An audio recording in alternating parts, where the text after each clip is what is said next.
Can you focus on me? You know that song? We have the same taste, honey.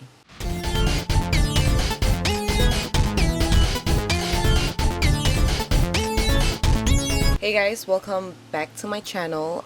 Please excuse the little clippy doodles that I have up here. It is actually like 10 a.m. I know it doesn't look like it. It literally looks like 8 p.m. or like 7 p.m. or something. But it has been a really super duper rainy week. It has been pouring non-stop. Like 2021 is starting out to be a very wet and cold year. My long sleeve shirt. I feel really cozy. How you guys doing? I mean, like, a whole week has passed in 2021 and things are just crazy. They're a little cray-cray, I'm not gonna lie. Here in Singapore, we've been having nothing but torrential downpour. I think for the first time ever, our temperature is like 22 degrees Celsius, which is, I know, to most people is like, isn't that just regular temperatures? But in Singapore, where it's like 30 degrees, I would say almost 100% of the time, 22 degrees is like sweater weather, honey. It's time to pull out the little sweater. It's like winter time. So how has your 2021 been so far? Besides the torrential downpour that we're having, of course, I've been kind of keeping up with the US Capitol situation that happened recently, which I was like, okay, how did this happen? Like, how? I think the equivalent would be like if people gathered and started storming the Prime Minister's office here in Singapore, which unfathomable. The amount of security that would be in that place. It's like you would have to do some stealth, sneaky shit, like some Assassin's Creed climbing shit to get into the building, I would assume, because it's just so heavily guarded. Where are they? Like, where's the guards? Like the official Capitol guards, or like just the popo? Where the popo be at? You know, like it's really strange. I was like, it just shows how kind of how easy it is to get inside. I don't know. 2021 has been starting out pretty fucking insane, so I don't think we should be letting our guard down. With all these things happening in the news cycle, I was like, okay, I'm just gonna start on a show. I just need some escape, and I wanted to recommend this television show that my friends have recommended me and other people have recommended me, and I didn't really give it too much of a thought until I was like, okay, fine, I'll just give it a try. And I ended up watching every fucking episode. The show that I'm talking about is called The Uncanny Counter. If you're in Singapore, you probably have seen it trending on Netflix. And bitch, I can see why. It is lit. It is lit, okay? So I've watched it up until like episode 10, which is the current like latest episode, and I think it will 2 more episodes are gonna come up like on Tuesday, which I'm hyped for. And let me tell you why it's so fucking good, and I think that you guys need to totally watch it. And when I read the synopsis, I was like, I don't know, it looks a little weird and lame, but I decided to just like give it a try, and I was hooked from episode 1. Like, the vibe that it gives me is very extracurricular. So what is this story about? We follow this this little dude, this little high school boy. His name is Somun, I think. And he be cute. Side note, I don't know if he's like, is he what is his age? I don't want to like thirst over a minor. Oh, he's 24. All right, great. Okay, yeah. Okay, so we follow this high school boy. His name is Somun, and he's super fucking cute. And he was orphaned in a really tragic sort of car accident where both his parents died, and he somehow survived. And he survived with a permanent kind of like leg issue, which left him with a limp, basically. Because his parents are gone, he is living with his grandparents. His grandma is, she's a little bit senile. She doesn't know that like her daughter's dead, and she's really childlike, and everything is like normal. Like everything's normal. Everything's just like, well, as normal as it can be. He has gone through some fucked up shit. Somun, this high school kid, found himself being possessed by a spirit. Thankfully, it's a good spirit, and we find out that her name is Wigen. Now, this is unprecedented, simply because most of the time we find out that spirits can only sort of occupy or possess a human who has sort of been through a life and death sort of situation. Most of the time, they're in coma and they're like on the brink of death. And these sort of good spirits, they want to be reincarnated, basically. And to gain that right to be reincarnated, they have to do the task of kind of like a Grim Reaper's task of leading lost souls to the afterlife. And that's when the counters come into play.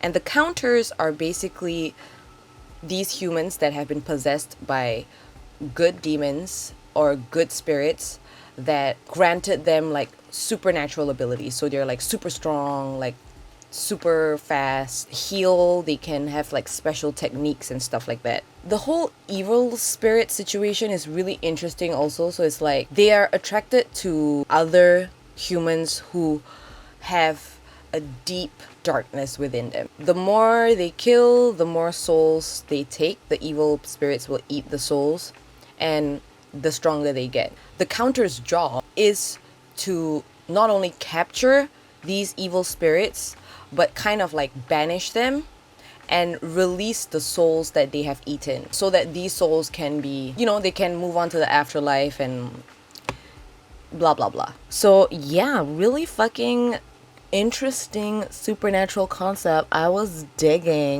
really digging it. The girl power factor in this show is off the fucking chart. They're vulnerable, but they're strong. It's a really kind of accurate representation of like modern women. For me personally, obviously because I'm a girl, I look at the female characters a lot because I want to be able to relate to them. And when the characters are too simplistic, or like they're too like, okay, my goal is this, that's why I'm gonna do this, it's not really, I don't relate to that as much as like when there's complexity and like a conflict of interest, and like they're not all good, they're not all bad, they're struggling in their own way.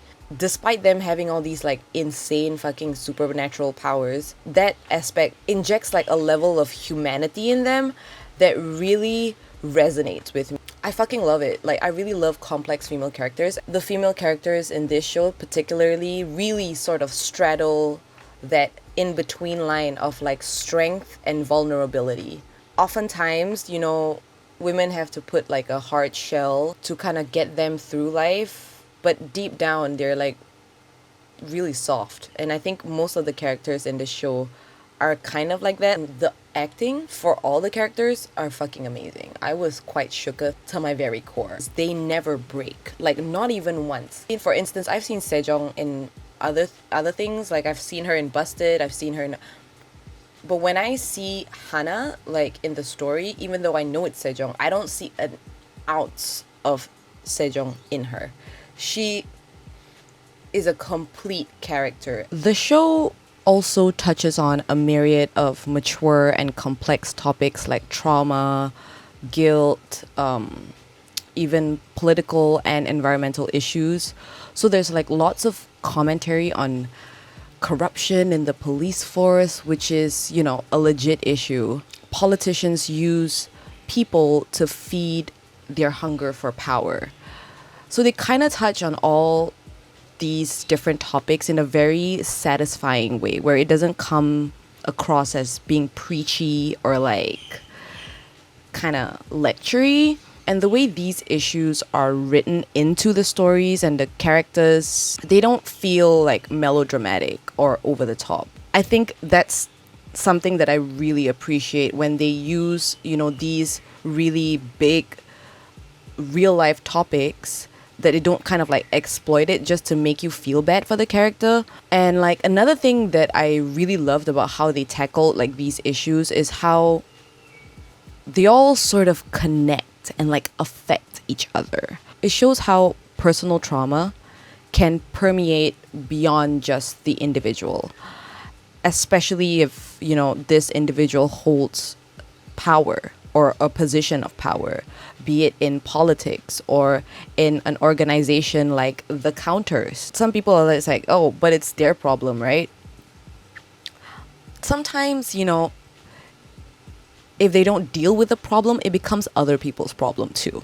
There's a lot of exploration of like trauma in its many forms in this show. Like we see it in Hana and Somun, who have major survival guilt. Sometimes you just feel guilty for being the one that's alive. We also see different aspects of trauma in Somun's best friends, who I fucking love, Eunso and Juyeon, I think. Juyeon is like, she's like a badass in like a tiny little package. And these two, we see that trauma with how they deal with being bullied so violently in school. Like the bullying scenes, not gonna lie, were fucking hard to watch.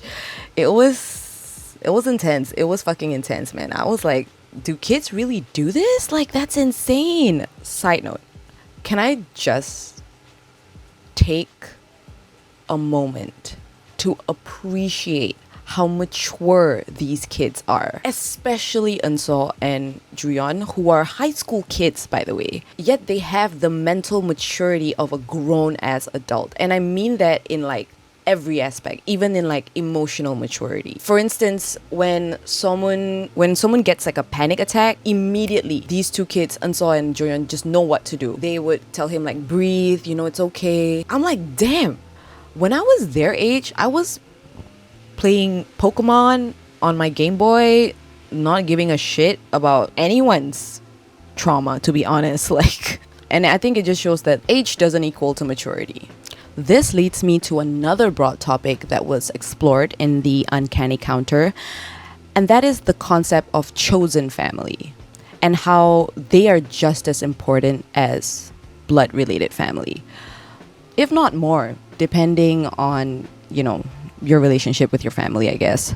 With Somun being like an orphan, you can physically see how him joining this counter team is filling that void that his parents had left. The Countess became sort of like his family unit. And these people, like these two, they have each other's backs, okay, at all times. Doesn't mean that they agree with everything each other says or does. They sort of keep him in check. But when push comes to shove, they're there for him. And that's what family is, It goes beyond just blood ties that connect individuals together. It's a sense of belonging. Stepping away from all the mushy stuff, the thing that makes it like top notch for me are the fighting scenes. They're my favorite aspects of the show. Huge fan of high octane action shows that has like a lot of like martial arts in it. Like I fucking love a good old martial arts film. Bring me Ip Man any motherfucking day and I will watch that shit. How do you choreograph something like that and make it look so unchoreographed, like that's the thing. The Uncanny Counter, it ticks all the boxes for me. There's like fast-paced action, highly choreographed fight sequences that literally leave my jaw on the floor, like.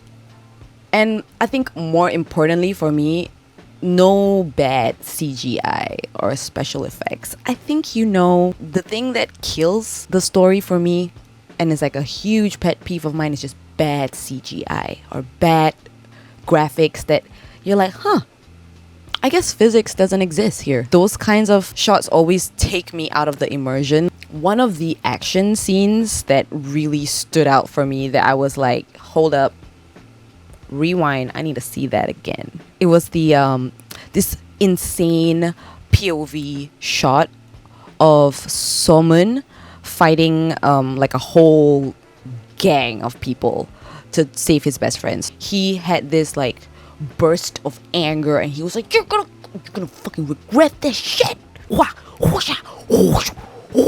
He went ninja assassin on their ass, okay? The whole time we see that whole fight sequence through his perspective, using this like, I don't know, like a fisheye 360, like sort of like wide angle lens, and everything was moving so fast. It was insane. That must have taken a lot of time to choreograph and get right. Like, it made me feel badass. So, you know, humor is on point, actions on fucking point, acting on point, and the storyline so far pretty fucking on point. I don't know how it's gonna end because I thought that it only had 10 episodes, but turns out after finishing all 10 episodes I was like, yo, this can't be the ending, right? And it wasn't. There's like 6 more episodes to go. Like, you know what, even if the ending was butt shit, even if the ending was a total fucking train wreck, this show has enough good things going for it as of now for me to, you know, recommend it still. Even if by some screw up the ending is like not satisfactory or just like absolute dog shit, then, you know, just skip the last 6 episodes, I guess. I don't know. You know, despite being pretty heavy in terms of like the topics that they're trying to tackle, even existential things like life and death. What's life after death? Is there life after death? Like these kind of existential, really heavy topics. It hits in the feels, but it's not like depressing. I would recommend this show just for anyone. I'm excited to see the ending. Let me know what you think about it if you have caught it as well. Thanks for spending time with me and thank you for watching. Please like, subscribe. You know the drill. And I'll see you guys next time. Bye.